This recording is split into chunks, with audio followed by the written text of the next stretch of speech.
Let me start by thanking the Stettinius family. I've had the great honor of having two real mentors here at the university who were the Edward Stettinius Jr. professor, one in the political science department, one in the history department. When I was an undergraduate, Innes Claude was my professor, and as I'm sure Secretary Albright knows, anybody who studied the United Nations read Swords into Plowshares, which was his great book. And Mel Leffler, who is a faculty member at the Miller Center, is now in the history department, the Edward Stettinius professor. And so thanks to the generosity of the Stettinius family and the legacy of Secretary Stettinius, it's really a great honor for me to be here.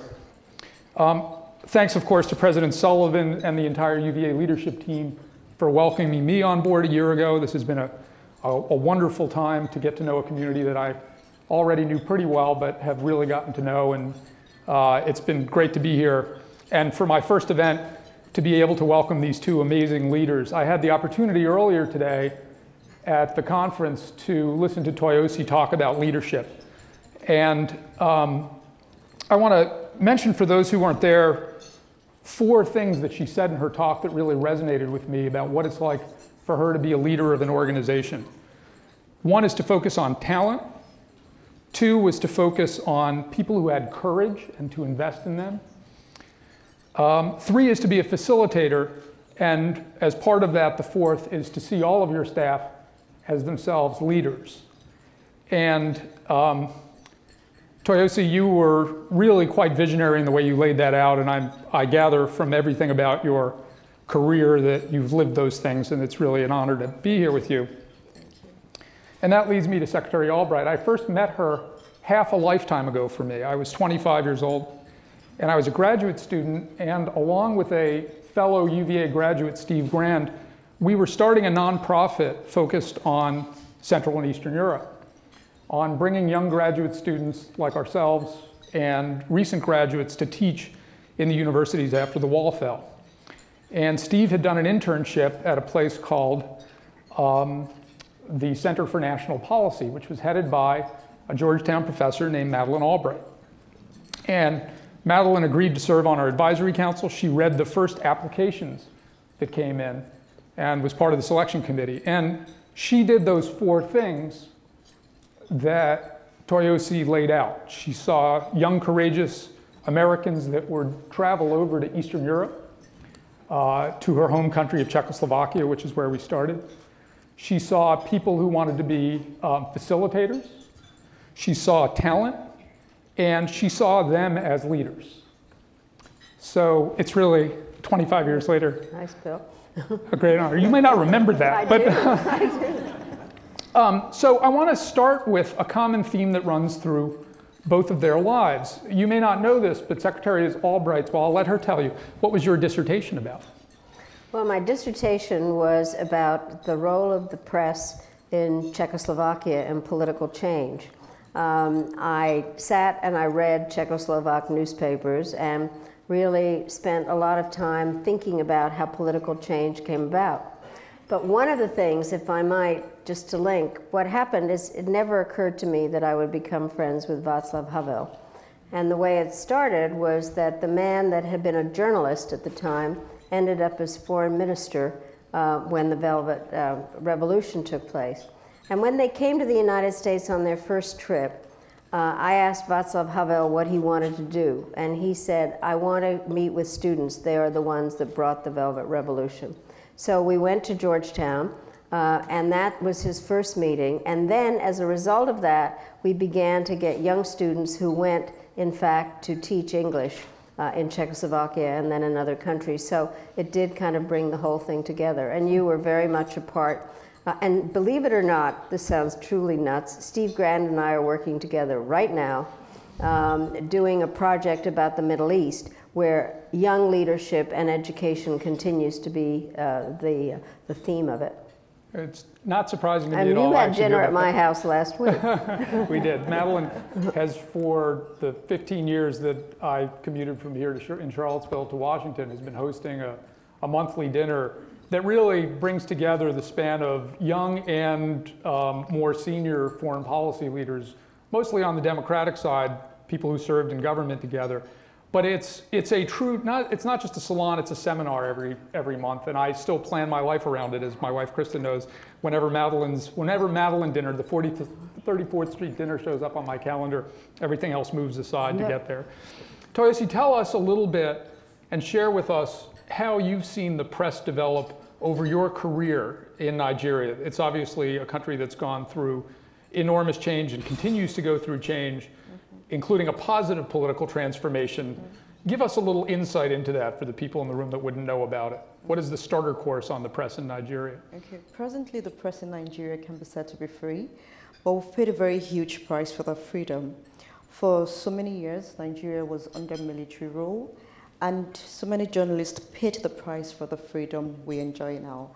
And because of that, we do not take this for granted, because we know that press freedom is a very thin line, and even if anything happens, you don't protect your democracy very well, you lose the freedom. So because we're very aware of how fragile press freedom is, not just in Nigeria, but on the African continent, you find that journalists in Nigeria do everything they can to protect democracy, because even if anything happens to democracy, the first victim is the press. So the freedom we enjoy now is great. It enables us to do stories that we wouldn't have done some 16 years ago when we had serious military rule. But at the same time, we understand the importance of that freedom, and we get it with everything we have. So we had originally planned the conversation to go a little bit longer. I want to turn to the audience to ask questions after this question. I'm going to ask them each one more question and then turning over to you all. And I'll start with Toyosi. Toyosi, I have two daughters. One is 14 and she loves politics. She watches Madam Secretary every Sunday night after Meet the Press. The other is 12 years old and she's a writer. What advice do you give to 12 and 14-year-old girls in your country? How should they think about their future? How should they plan their lives? Having come up through the system yourself and have succeeded, the system probably has changed in many ways, but there are probably similarities. Tell us, what is the advice to young women that you give? I'll say 4 things. First of all, you are a human being before being a woman. So you should focus on your humanity. Secondly, be yourself. Thirdly, dream big and go after your dreams. And fourthly, get all the help you can and grab all the opportunities that come across your way. So when I asked the question to Secretary Albright, my daughters are extremely privileged that they got to meet her at an early age at Aspen Summers. And then they were watching the Gilmore Girls, and in a dream sequence saw Secretary Albright in bed with Rory Gilmore giving her coaching advice. But you get a lot of these questions, and I'm curious to hear not just what advice you give, but how it's changed over the years. What do you see as, say in the last 10 years, 15 years, the opportunities for women, but also the challenges that women face? Well, they have grown a lot, and let me just, to connect these stories, I had wanted to be a journalist. I had been an editor, one of the editors of my college paper. I was married to a journalist. While he was in the Army, I worked on a small newspaper in Missouri. Then when we went back to Chicago, we were having dinner with his managing editor. He said, so, I was 22, he said, so honey, what are you gonna do? And I said, I'm gonna work on a newspaper. And he said, I don't think so. He said, you can't work on the same paper as your husband because of labor regulations. And even though there were 3 other papers in Chicago at the time, and he said, you wouldn't want to compete with your husband. I know what I might say now, and but basically, I saluted and found another life. I went to work for Encyclopedia Britannica, which is a book, and worked on that. But I do think that the thing that is different is that I had gone to a women's college. By the way, 2/3 of the women's secretaries of state went to Wellesley. And one is going to become president. So the other one studied with your father, so she had a pretty the third one, right? As well, right? But I do think that the issue is that I think a lot has opened up opportunities for women, and I do think that the education that women have gotten prepares us a lot more. And then I think we're much more conscious that when women are politically and economically empowered, whether in this country or in Nigeria or where all the other students come from, it makes a big difference for stability of the country. When I became secretary, I did put women's issues central to American foreign policy, not just because I'm a feminist, but because I know that societies are better off. And I do think, I hesitate to use this term now, but I do think there is a special place if women don't help each other. Because I think that one of the issues is how we help each other within these jobs, and the idea that in fact we're better off if there's more than one woman in the room. So that's great. I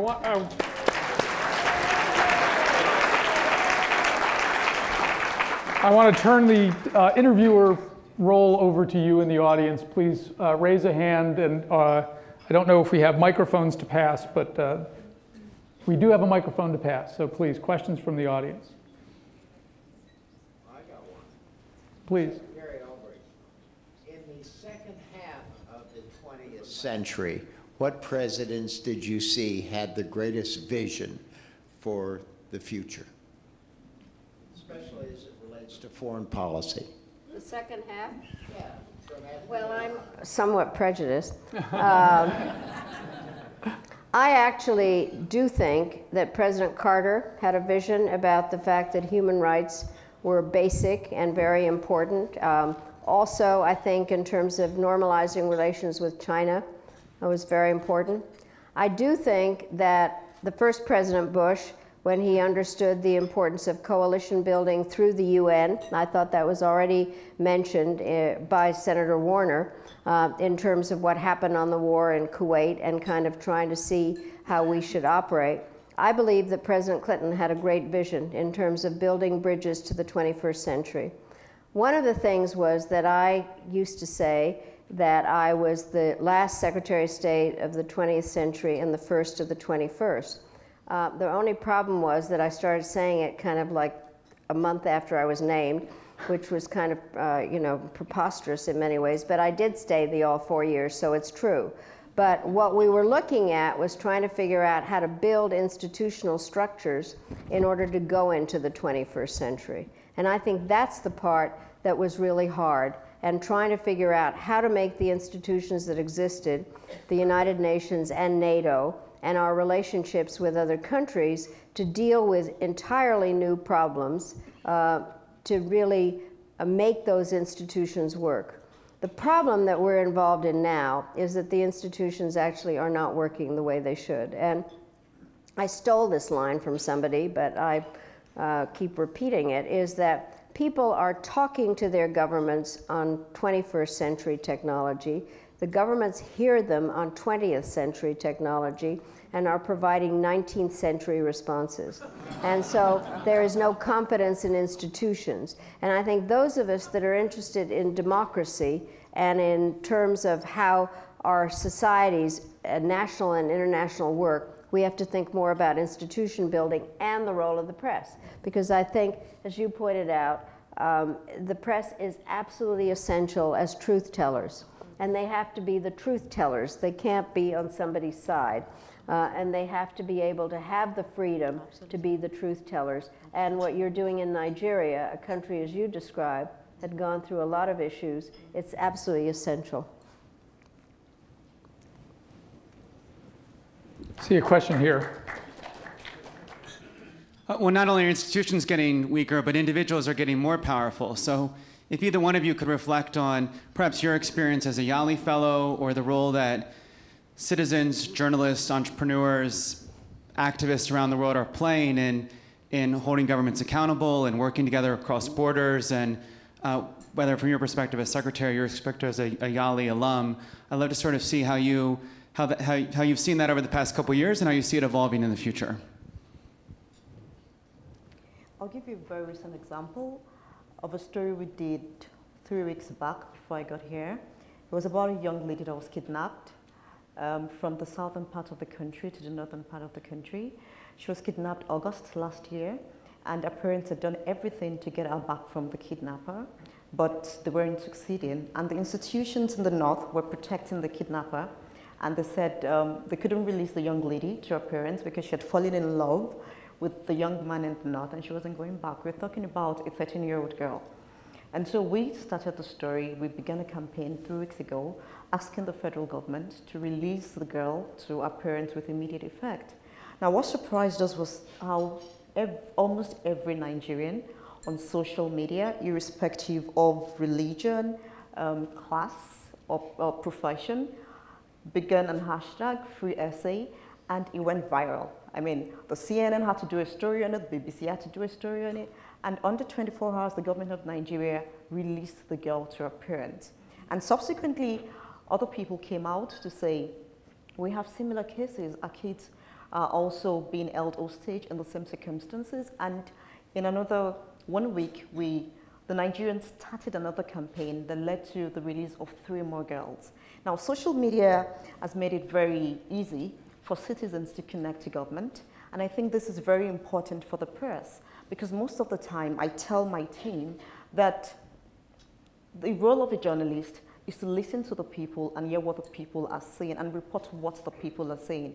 And the moment you make a mistake of giving people what they want to hear, instead of reporting what the people are saying, then there's a major disconnect between the public and the press. So you're very right that we're in a situation, or we're in a century, where you find that citizens have become very powerful, and the press has a responsibility to keep supporting the people and re-emphasizing that power belongs to people and not to the government.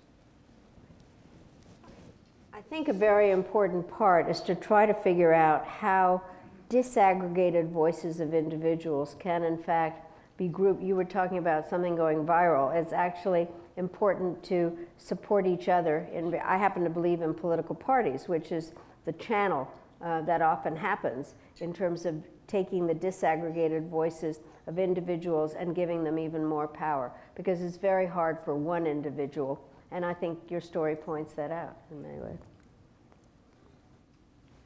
Question here.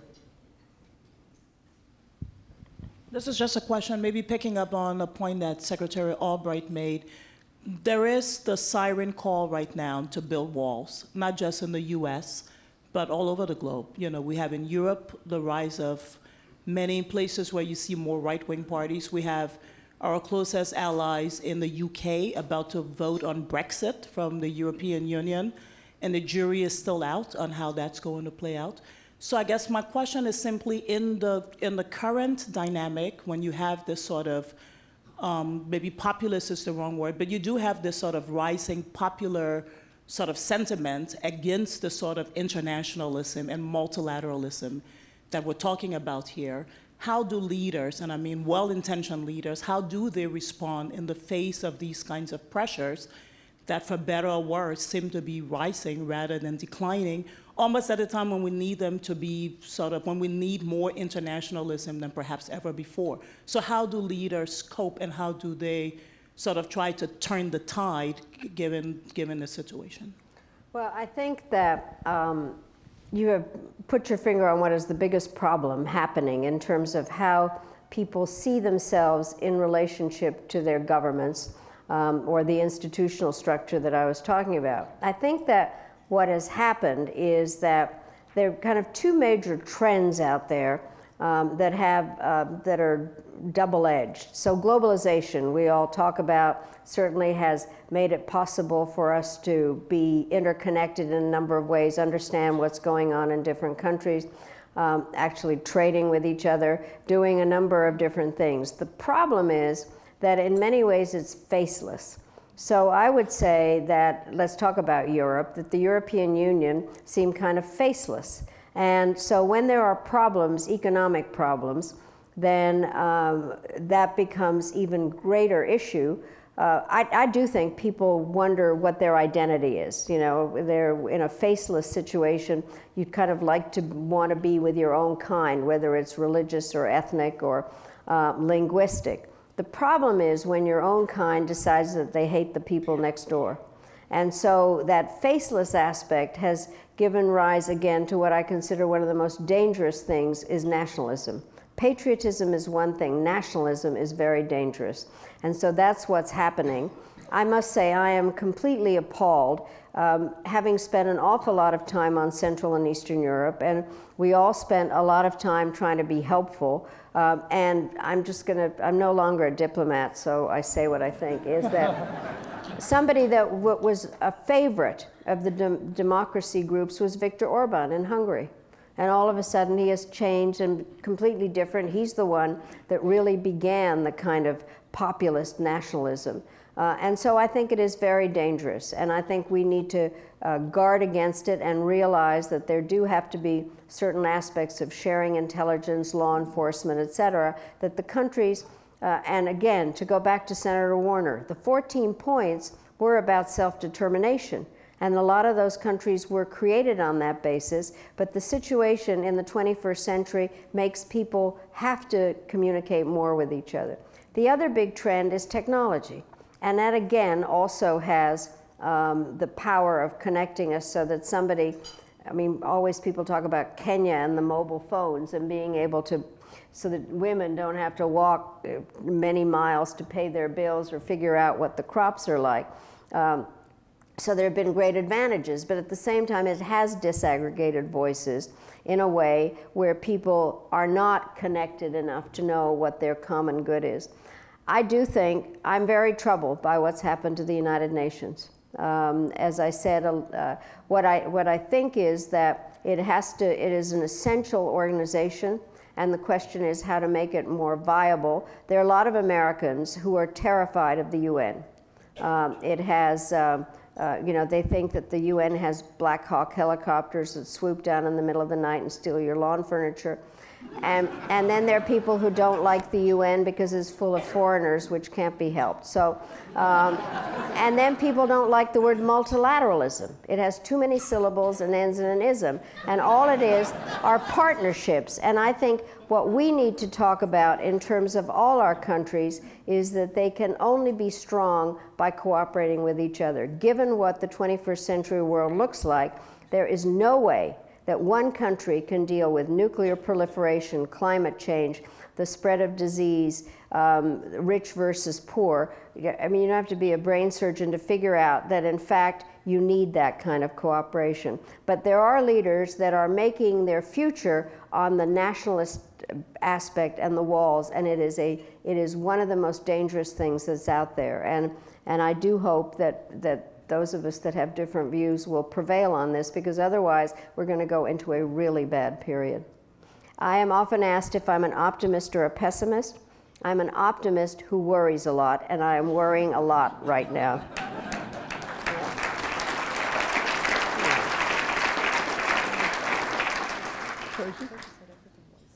I'm sorry? She's just mirrored my thoughts. Oh, okay. Okay. I see a question over here. Madam Secretary, in part 2 of your memoir, the title of which I adore, 14 Suits and a Skirt, you talk about your experience when you arrived in Vukovar in Croatia, and you saw the mass grave of murdered Muslim Croatians. And then you go into some discussion about your own personal reflections, being the individual who you are and having lived through Nazi fascism in Czechoslovakia, moving to Britain, and then going to Wellesley. To what degree, when you were in office and negotiating with Dick Holbrooke and the others, the Dayton Accords, how did you keep your own personal feelings in check? Because from the memoir, it seems to me they were quite paramount. And I'm not saying that's an error, Madam Secretary. I'm just wondering, how did you keep them in check in light of what the real issue was? Thank you. Thank you for asking. Let me just say the following thing. I do teach, and I say that every country's foreign policy is based on 5 factors. The first is objective. Where is the country located? Resource base, demographics. The second is, how do the people feel about their country? The third is how the government is organized. In our case, executive, legislative, different parties. Fourth are the bureaucratic politics that are reflected in the role of what the budget looks like. And the fifth is the role of individuals. And I do think that the role of everybody comes with a different kind of baggage. We all have our backgrounds. The part that's important in our government is that we have teams and people, you know, when you're talking about leadership, I think leadership is actually the capability of being able to listen to diverse voices, in fact, encouraging people to have diverse views, and then being able to make up your mind, and listening. So I do think, to get to the point, as an individual, we all came with our own backgrounds. I do think that my life, and what was interesting during the Clinton administration, I'm always 10 years older than everybody, and so the bottom line was that I did have the Munich syndrome, that you have to stand up. So my baggage was very clear. Most of the people had the Vietnam syndrome, which is don't get mired in quagmires. And so the issue is how you state your views at a particular time. I do think that I was informed by my background. By the way, I didn't know anything about the Jewish part of it until I became secretary, not while I was at the UN. But I do think that the important part was, and life is a complete accident in so many ways, my father had been ambassador in Yugoslavia, so of all the places that I actually understood and could understand what they were saying, because I understand Serbo-Croatian, it was a matter of luck. So, but I did learn to argue in a way, because being the only woman at the table, the men said, don't be so emotional. When I said we have to care about people dying because they're Muslims. And so I did learn to keep my emotions in check. But I think my background, as it turns out, did make a difference in being able to understand what was going on.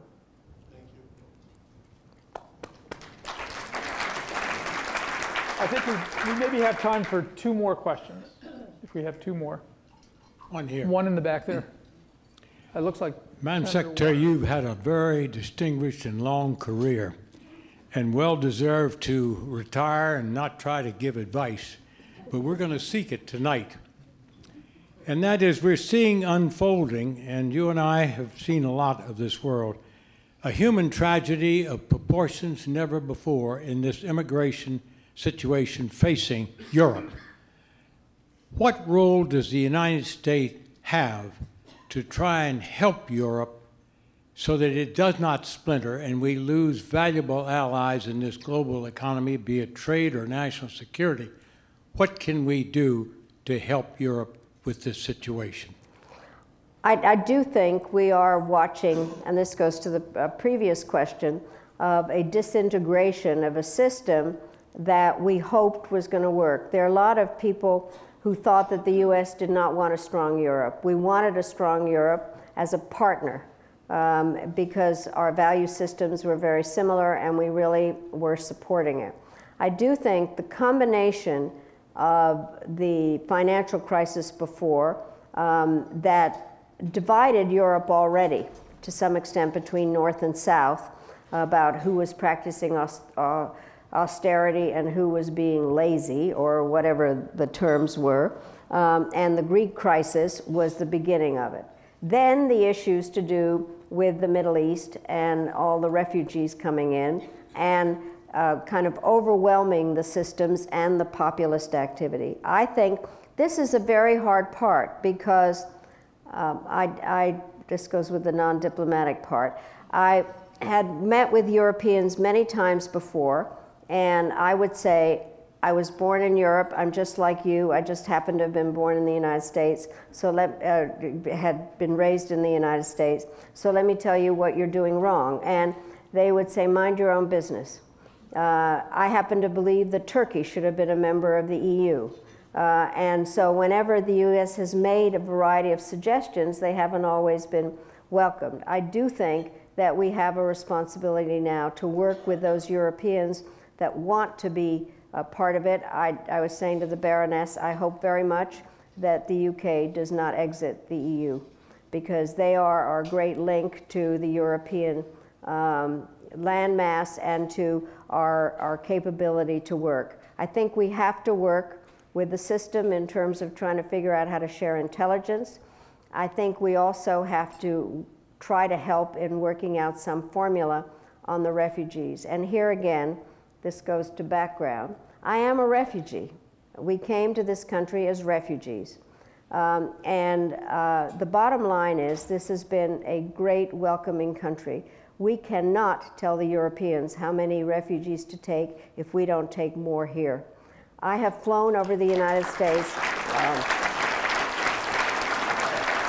I do go back and forth a lot. This is a very large country, and we have plenty of room, and we really can use refugees that have, on the whole, been a great addition to this country. And we can't tell Europeans what to do if we don't do our part. So it's a combination of regaining their trust, hoping that the EU can be made to function both with a fiscal and a monetary policy, and then trying to figure out how to help them through what is a difficult time. Your question here.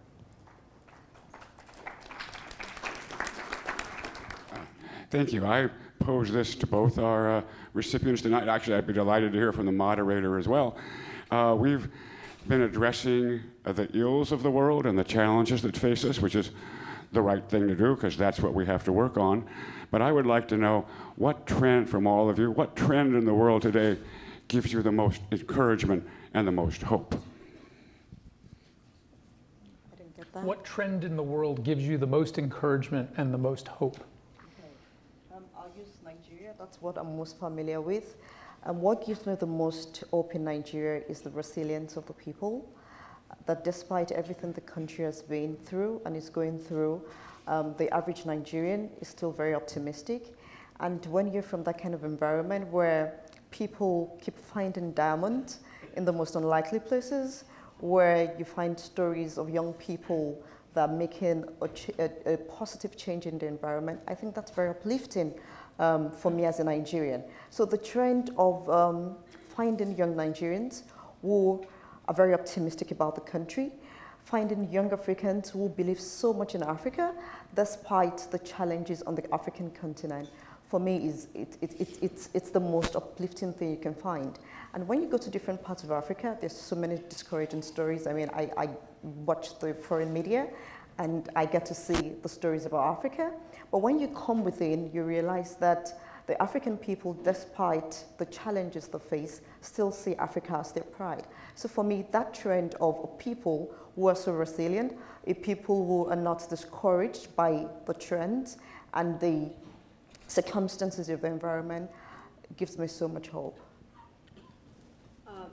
Not just because I'm sitting here, but because I fully believe, and what we just heard, what gives me hope are young people everywhere. And their capability of absorbing new information, and the program like this, where you get not only people from Nigeria, but everywhere, who begin to work with each other. I think that this is a brilliant program, and it's the answer in terms of people beginning to respect each other, respect themselves and each other, and working together, and beginning to get a basis of educational experience which links them already in terms of their common knowledge. And the more that we can do that. The other part is that often, as I say, I also teach in a great university, is that foreign students that then go back to their countries and become those that are the public servants or journalists, etc. So that combination, but the education for young people together, I think that's an important part. The other part, and just to go back to the refugee issue, I think we have to see the refugees as assets, not as liabilities. And that there are young people there that need education so that they're not a lost generation. And then trying to figure out how to employ people, but to take advantage of the youth bulge everywhere, the technology that is available, and the capability of that interaction together so that they become world leaders by meeting when they're young.